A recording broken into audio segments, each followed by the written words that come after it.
नारी सशक्तिकरण की दिशा में माननीय प्रधानमंत्री श्री नरेंद्र मोदी के विजन को आगे बढ़ाते हुए माननीय मुख्यमंत्री श्री नायब सिंह सैनी की सरकार ने महिलाओं को आत्मनिर्भर बनाने के लिए कई कदम उठाए हैं, जिस कारण आज महिलाएं सशक्त और संपन्न हुई हैं। नारी सशक्तिकरण की दिशा में इस कार्य में हरियाणा महिला विकास निगम एक महत्वपूर्ण भूमिका निभा रहा है। उम्मीदों को देखो पंख मिले, खुशियां बरसी हम जिधर चले। कुरुक्षेत्र की सत्या ने अपने हुनर को अपने तक ही सीमित नहीं रखा, बल्कि दूसरी महिलाओं को भी प्रशिक्षण देने का काम किया। हालांकि शुरुआत में इनकी राह इतनी आसान नहीं थी। मेरे ही गांव में लीजिए, सभी मेरे को ऐसे वैसे बोलते थे, ये तो बैग उठा के जाती है, ये है वो है। आज वो ही बहनें मेरे साथ चल रही हैं, कदम से कदम मिला के चल रही हैं। निश्चय पक्का हो तो रास्ते खुद ही निकल आते हैं।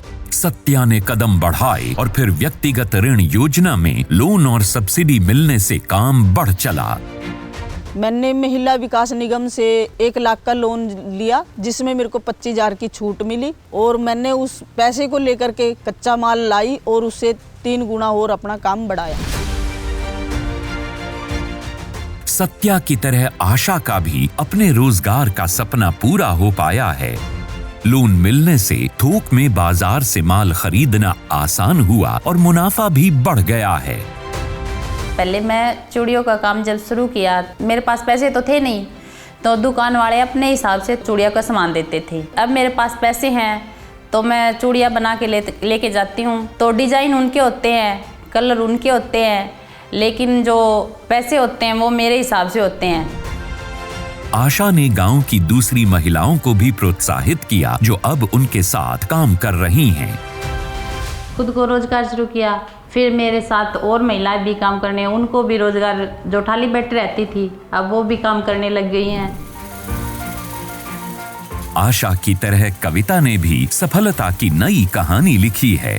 परिवार की सभी जिम्मेवारियों को निभाने के साथ साथ कविता अपने रोजगार को भी सफलतापूर्वक चला रही है। मैंने लोन लिया था 3 लाख का, मुझे मिल गया, तो उससे मैं अपना सूरत से सामान भी खरीद के लाई हूँ। मतलब कि अपना काम मैंने ऐसा बना लिया है, मुझे बहुत मदद मिली है उससे। जैसे मैंने अपना काम किया है ना, तो मेरी उम्मीदों को भी पंख मिल गए हैं। इन जैसी हजारों महिलाओं को व्यक्तिगत ऋण योजना की मदद मिली, जिसके लिए महिला की वार्षिक आय 1,80,000 रुपए से कम होनी चाहिए। इस स्कीम के अंतर्गत कुल ऋण की 25% सब्सिडी दी जाती है, जिसमें सामान्य वर्ग की महिलाओं को अधिकतम 10,000 और अनुसूचित जाति वर्ग की महिलाओं को 25,000 रुपए की सब्सिडी दी जाती है तथा लाभार्थी का शेयर केवल 10% होता है। बाकी ऋण राशि बैंकों के माध्यम से दिलवाई जाती है। आत्मनिर्भर भारत की ओर बढ़ते हरियाणा की महिलाओं के ये कदम सफलता और विकास की नई गाथा लिख रहे हैं।